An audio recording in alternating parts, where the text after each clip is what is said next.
What's difficult is still the sourcing is quite difficult, especially if you're chasing top talent.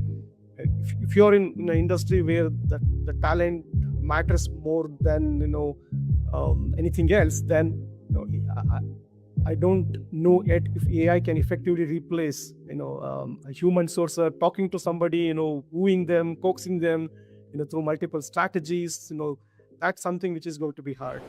Hi, and welcome to the show. I'm Johnny Campbell, CEO and co-founder of Social Talent. And this week on the podcast, we're speaking with Pavan Kumar from Eightfold about agentic AI in the recruiting process.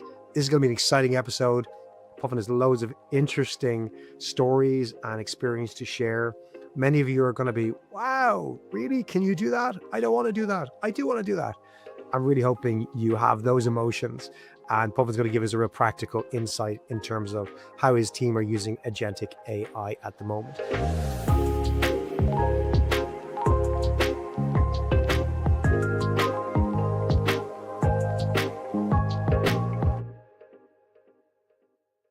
Pavan, you're very welcome to this show. It's great to have you here. I wonder, could you perhaps tell us where you're joining us from, tell us a little about your own career background and maybe the team at Eightfold? Yeah, lovely.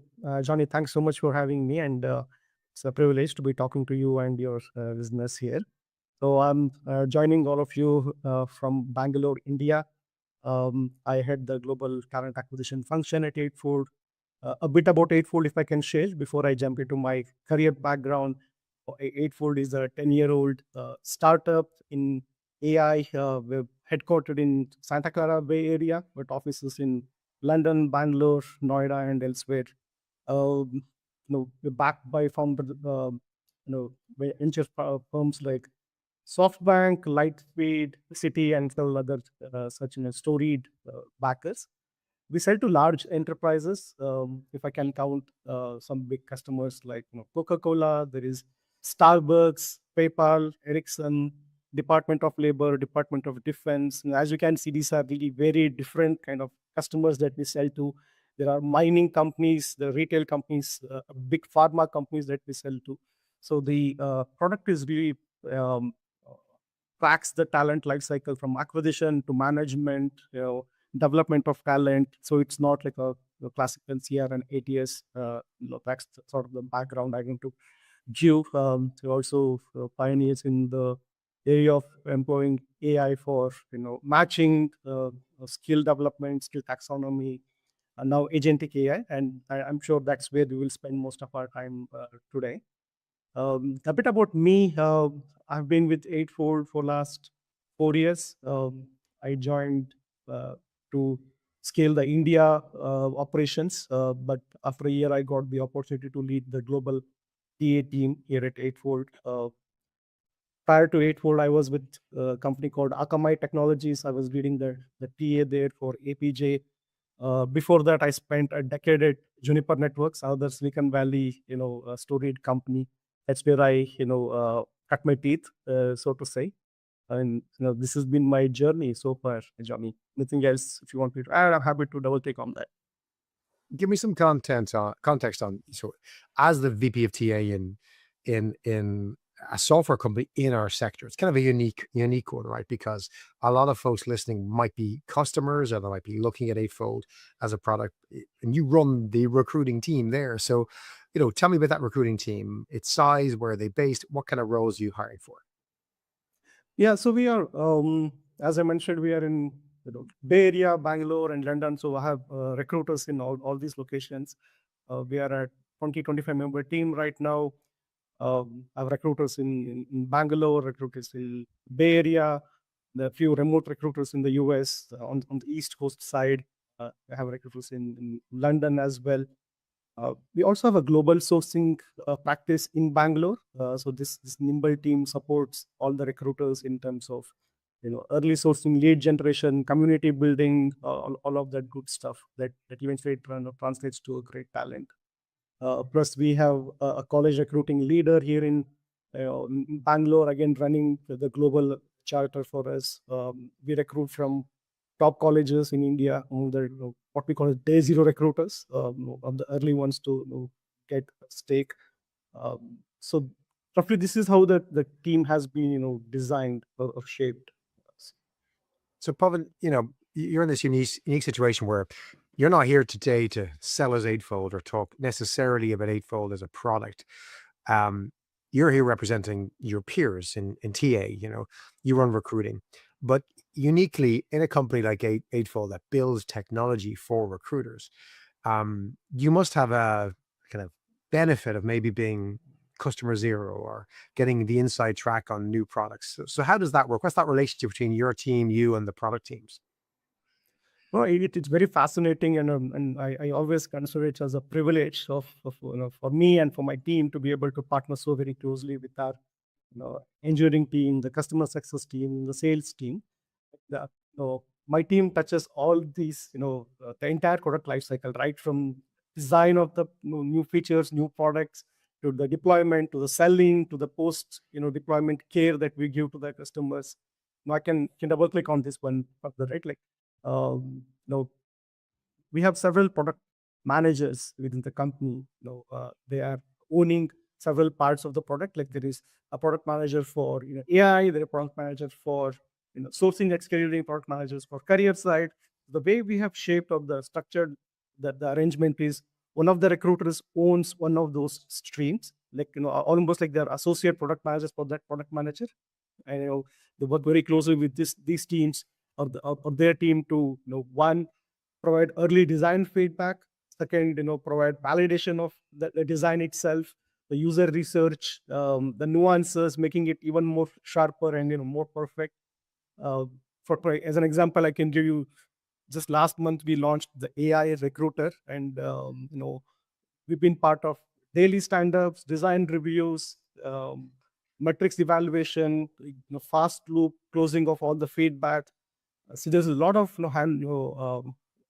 hand in glove kind of arrangement that we have with the product and engineering team in building the product and shaping the product. Now that's one part, Johnny. The second part is post. We sell the product. We are part of several design workshop with the customers on how do you define your process, how to best get the ROI on the product, because we've been using this product so very well for so many years now. We have a very strong point of view what works in the marketplace, what does not work, and also been part of several customers interactions where we spent a day recently. We spent a day in Kansas. My recruiter and I spent a day in Kansas to help one of our customers adapt our platform better. We exchanged more stories. We exchanged what are the gaps, what are the opportunities, and how best to leverage that. So the extent of partnership is really very deep, very embedded, I would say. I love that. You mentioned one of your customers being Ericsson. Kevin Blair has been on the show several times, and he was sharing with me as an Eightfold customer that he had seen a few months ago preview of some of the stuff that's coming in the second half of the year. He's blown away, particularly by some of the agentic stuff. And that's, as you said earlier, what I'd love to dig into. Maybe we can start, if you don't mind, Pavan, by just defining what agentic AI is and isn't in the context of recruiting from how you and maybe the business sees it. Yeah, I think the misconception can be that is automation agentic AI? What is agentic AI? What is automation? Okay, the agentic AI is beyond automation. With agentic AI is very thoughtfully designed workflow where the AI takes over the much of the operational workflow with the human in the loop. It very thoughtfully, carefully designed checkpoints. So for example, you can let an agent talk to a candidate, do initial recruiter screening, summarize the feedback, get all the notes, engage very thoughtfully with the candidate the way a human would interact, come back to the recruiter and give a very good summary. That's one example of agentic AI. The other example could be like you on the hiring manager side, the manager wants to open a position, the agent can very easily take an instruction saying that, hey, open a position in Nevada for a customer success manager. And the agent is able to collect all the past information, like the calibration, the skills required, job description, the salary range, who are the ideal candidates for this role, and open the role, publish the role, and give it to the hiring manager for review, saying that this is what I've done already. This is the final outcome. Now, these are all not really, fictional or sci-fi kind of scenarios, but the real scenarios that are coming, that are already, at play. In terms of, I guess a lot of folks remember when I first heard the word agentic AI, it was going, "Oh my God, here's another word I got to get used to." Um, we were just getting around generative AI, and I'm thinking, I don't know what agentic is until someone said agentic. That's it's agent, it's doing things for you. So rather than going off and producing lots of text, which I guess generative AI produces text and produces images and produces video even. So produces media. Agentic is an action-oriented thing. So I guess the difference between a talker and a doer, right? Generative AI is the talker, agentic AI is the doer, right? Go This is the word. actually Yeah. perform these actions. And I've been excited by some of the new agentic AI developments this year. The likes of Alexa Plus being launched by Amazon that can take actions for you from, again, a conversation. So oftentimes there's a mix. Generative might be the understanding piece to interpret, and then agentic will be take the actions. In recruiting, we've seen in the last year several big announcements by different companies of so-called agentic capabilities. You've seen LinkedIn launch their hiring assistant to Talent Connect last year. Still isn't released yet, but in early release, promised to be able to write job specs, post ads, source candidates, reply to those candidates, shortlist for you, answer queries. Talk to me about where your experience overlaps perhaps with products like that, and then goes further, and maybe why that's different to perhaps some of the other stories we've heard where for example McDonald's or UPS or 7-Eleven are using agentic AI to hire hourly workers in a text-based workflow. You're doing this in a professional environment, hiring software engineers, so for example. So I'll bring it back. I'm conscious I'm asking too many questions at once, but if you could walk us through maybe the agentic AI kind of use case. What are the different points in which you're using AI, agentic AI, or have recently started using agentic AI? Yeah, so the biggest use case so far, and more to come. We're working on new innovations, but right now what we have just released is AI recruiter. A company gets ton of resumes, applications. You get hundreds of applications now. Recruiters are very busy creatures, always overworked, constantly juggling multiple priorities. So what happens typically is, you would look at top few resumes, and then you shortlist a few and then talk to those, and then that becomes the pipeline. And any good candidate that applies later on in the process, or when someone was the bottom of the pile, could get overlooked. I'm not saying will get overlooked, but could get overlooked, right? Or what agentic AI or AI recruiter is doing is, you are unleashing a tireless 24/7 available recruiter to look at all those applications. The candidates can talk to that AI at their convenience. Could be weekends, could be later in the night during lunch hour, at their convenience. Like we're seeing a lot of people talking to the AI during the weekends when they're at home, with a good, at a mind, with good mind space, all of that. And then they talk to recruit the AI, share their experience, and the AI is really very very thoughtful. It is not a list of questions to be asked and check those boxes and come back. Versus we respond, to react to the questions, to the answers, ask smart follow up questions, bring all that rich data, summarize that, and bring it back to the recruiter for an evaluation. And the recruiter then does a thumbs up, thumbs down based on what has been summarized there. This is useful because people are writing really smart resumes. Chat GPT has helped people write really tailored made resumes. So the recruiters might end up talking to a lot of false positives if you don't use something like this. Second, the experience for candidates is really superlative. They can talk to a recruiter, AI recruiter, at will, at ease.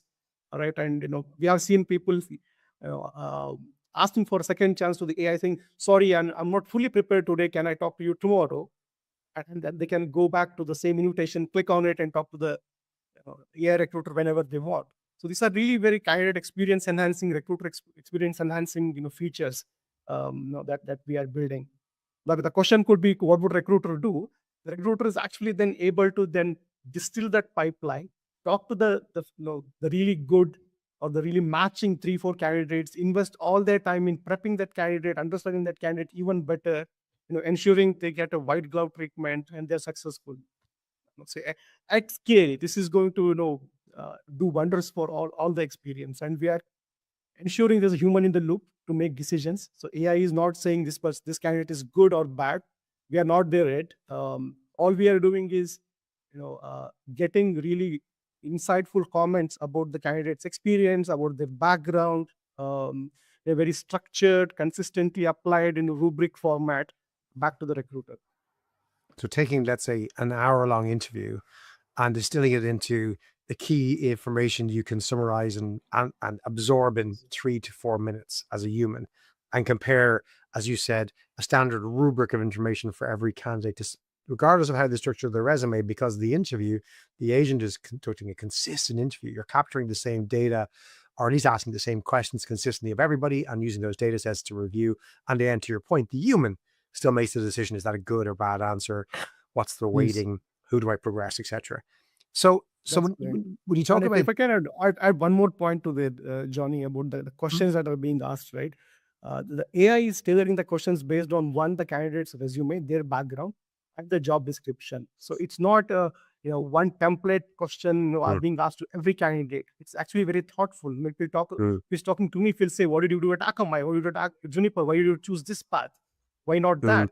So it's extremely smart, very intuitive, a recruiter who's tirelessly working for you. hmm. I love that. Sorry, I think it's a really valid point, because it's trying to get the same evidence from everybody, but it may take a different path. It may ask different questions, different probing, depending on each unique candidate's background. I guess what it's doing is presenting, hopefully, the same, evidence in different categories. So the same categories are trying to be covered. I imagine if a candidate shares 3 data points in one answer, the agent's not going to ask the 2 questions it was waiting to ask, because they've been answered. It moves on. Again, it's Already, intelligent that yeah. way. And, Yes. in your own experience, and I'll come back to the full workflow just a second, Pavan, but so far, as of the recording of this, about how many interviews have you conducted across how many roles? Just give me a sense of, is this something you've done 5 times, 50 times, 500 times? What kind of numbers are we looking at just yet in your own team? Yeah, we launched roughly 1.5 month ago, Johnny. We so far interviewed some 600 plus candidates Wow. over last, over what, some 35, 40 different roles, spanning US, India, EMEA, across the globe, wherever we have open positions. And the feedback, both from recruiters and the candidates, has been really phenomenal. Wow. How are you capturing that feedback? Is that quantitative in terms of they're giving a score in a survey, or qualitative, they're sharing notes and emails, or a bit of both? A bit of both. One is at the end of the call, there is also a survey which is fairly standard. There they can give how do they rate the whole conversation. Second, we also talk to these candidates as a post follow up conversation. You know, whoever we want to take them forward to the next round of interviews, we actually go back and talk to them and prep them for the further conversations. Any questions that were unanswered, anything that they want to know more that wouldn't have been answered by the AI, and during that time too, we asked all the candidates about their experience, and they are sharing some really very good feedback. And people have written LinkedIn posts about their experience. Some people have told the AI, though they know they're talking to a machine and not a human, but they concluded the call saying this is the best experience they've had with a machine. They thought it would be very robotic in that sense, but it has been fairly human like.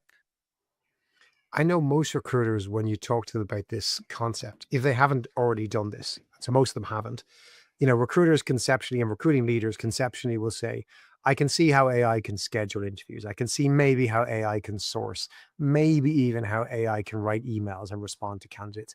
But there's no way you can replace a human doing an interview. When you take that candidate journey, can you walk me through what you've learned about all those different steps, where you have personally seen AI to be strong, and where would you say AI is not there yet, and perhaps you although you don't have to have a human in the loop in a part of a process, you prefer to keep a human in the loop? What's been your experience, Pavan, there?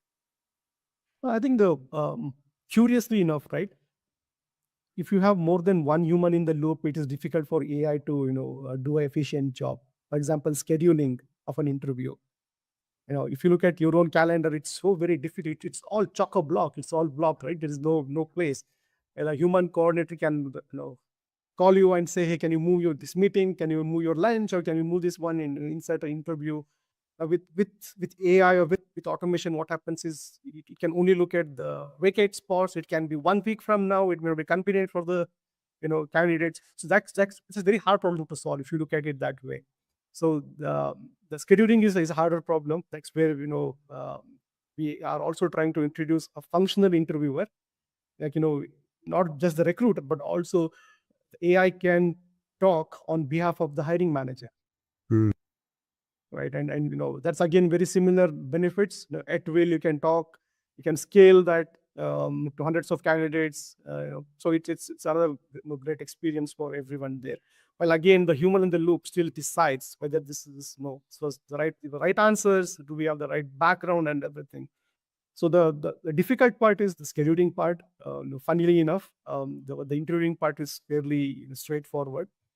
Then the offer negotiation, the offer design part, those can't be done by AI. Um, if the jobs are difficult to hire, if you're in a tough talent market, but if say the jobs are like vanilla jobs, we were hiring hundreds of people in a month for same job, and you have a very set compensation, set package philosophy. The AI can of course roll out the offers too. So right from creating of jobs to screening of resumes to offer design, offer negotiation, that's where AI can do the job. If the job is fairly simple, commoditized job that you're trying to fill, what's difficult is still the sourcing is quite difficult, especially if you're chasing top talent. If you're in an industry where the talent matters more than anything else, then you know, I, I don't know yet if AI can effectively replace, a human sourcer talking to somebody, wooing them, coaxing them, through multiple strategies. That's something which is going to be hard. That's where human ingenuity, creativity, grit, all of that comes in, and that's where I see, recruiters can focus more of their energies towards, like, sourcing, building community, doing branding, storytelling, pitching your product, pitching your company, and that would still continue to be in vogue or to be in currency. It's interesting. I was looking at a post that Glenn Cathy, a good friend of ours, posted recently on LinkedIn about a University of Zurich study where they had, unbeknownst to the users, put AI profiles into Reddit into several forums and engineered situations of negotiation and persuasion. And they found that the AI performed in the 99th percentile for negotiation and persuasion in these real world examples over 3-4 months with unbeknownst real humans. And so maybe the time for negotiation is actually moving towards AI. And we were thinking about this because what you've described is probably the reverse of what a lot of recruiters think, which is, oh, posting, sourcing, engaging can be automated. Interviewing, no way, that's a human thing. And you're saying actually scheduling is difficult. Sourcing, if you're looking for high-end talent, might be a human thing. Interviewing is a standard, structured thing that actually lends itself much more to this. And it brings to mind a comment that, again, in a podcast that we were doing with Glenn Cathy recently, he shared another idea to think about. He was saying, a lot of people give AI the admin work. And he said, but imagine if you think of AI as an assistant that can do any amount of work for you, but this assistant has an IQ of 140, 150. Mhm. Would you give it the admin work? Like, isn't that a waste of No, its resources? yeah, I like with that in mind, where do you go next? Like, what would you be excited to see? And I'm not necessarily talking about Eightfold's product strategy here, Puffin, but you as a TA leader, where would you love to see agentic AI go next? And what problems would you love to see it solve next? yeah. I think again I will speak from the from a tech recruiting lens, because that's what I've done my entire career. So I can only speak from that standpoint authentically. I would say AI can really help more and more in candidate rediscovery. You don't really have to source so so manually, if I can say, you do all the heavy lifting. AI should be able to tell you that if you're looking for this kind of talent you already have in your talent universe somewhere hidden. Could be a Mm. former employee, could be a offer declined candidate, a silver medalist. How there always talent hidden in the mine of resumes you already have. Like, can AI proactively bring that up to you, which uh, again, a lot of AI centered ATSs can still do it, but being even more proactive, saying that these are the five candidates, you should send an outreach, and I can help craft that outreach, right? This is again based on how how bad the search has so far been. If we are seeing so many candidates getting rejected, now I can come to your rescue without even being asked to. Right? That's one. Second is, of course, being able to like periodically engage with the talent. You can foresee what kind of positions you're going to hire. You hired this skill last year or this time consistently, so I think you will hire again this one based on how your positions are being published. I can recommend you to do this event. I can recommend you to send these initial feeder emails to these n number of candidates in your community. I think that proactive planning, proactive plotting of the next moves, while the recruiter is busy handling immediate fires, that could be a great ally for recruiters to do that.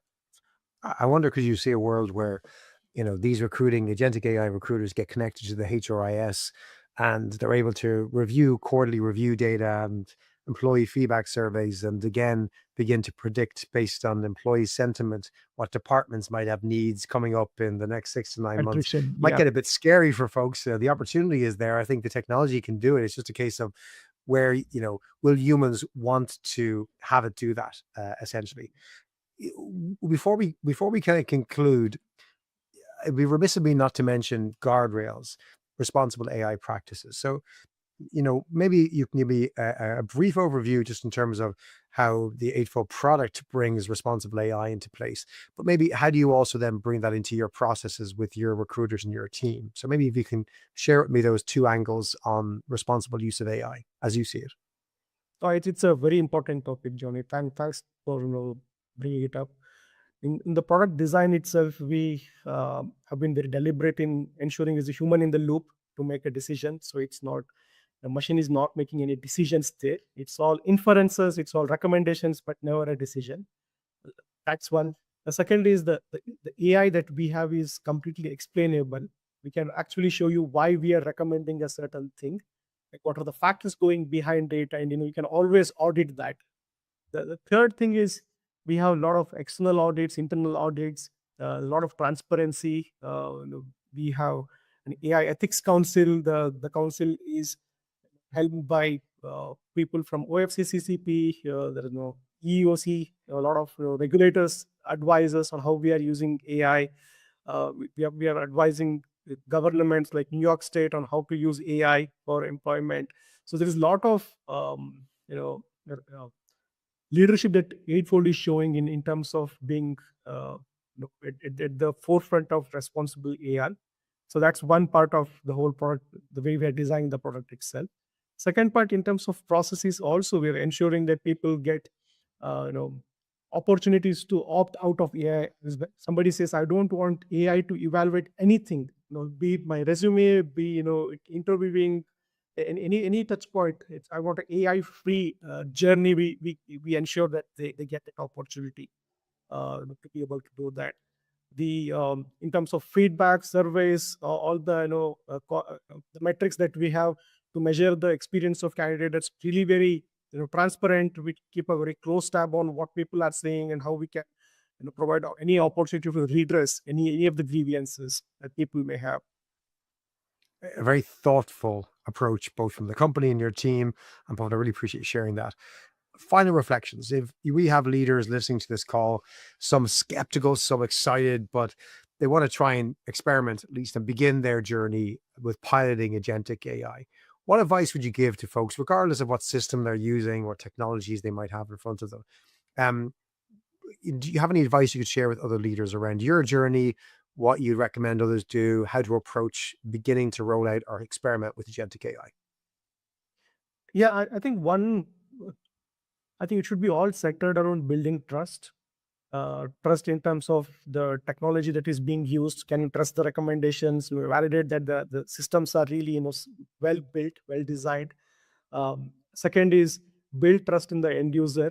So don't start with a big splash. Identify a small group of users who are actually diehard optimists. Sometimes this technology can fail, and the initial disappointment shouldn't cloud the efficiency or the adoption for the entire enterprise. So choose your first team very carefully. Pilot with a small group of diehard optimists, both on the business side as well as the recruiting side, and measure all the outcomes. Sometimes you may not get all the data points that you would want. So think of how you can build your own data collection points, dashboards. Talk to a lot of early adopters, users, like candidates or managers, get their feedback, and thereafter you can scale rapidly. I would say centered everything on trust is the way forward. I love that. If leaders have any questions about more detailed questions about how to get started, what to do, are you okay with folks reaching out to you on LinkedIn, Pavan? That work for you? Yeah, I'm happy to engage. Yeah. I will share your LinkedIn profile details in the show notes, and hopefully you get a lot of interest. Pavan, I really appreciate you sharing that. I think you're at the forefront of innovation here in terms of adoption as a TA leader of Agentic AI. I only see it going one way for all other heads of TA in time. Great to hear how you've taken that giant leap forward. You're in the privileged position of having a technology team behind you with a great platform that can do that, which is a great position to be in. And maybe we'll hopefully get you back on the show in the next year or two to see what have you done next, what has been the next journey and the next step for you and your team. Pavan, thanks for joining us today. Thank you so much. And thank you for joining us and hearing Pavan's story and how Eightfold are using their own product internally and the concept of agentic AI, and maybe some of the surprises that you might have heard today on how it's working and in what areas it's working and how successful it's been so far. We'll be back next week with another fantastic Hiring Excellence podcast, another great leader sharing their stories. If you don't follow us already, please do so on Spotify, Apple, or wherever you get your podcasts. But until then, we'll see you next week.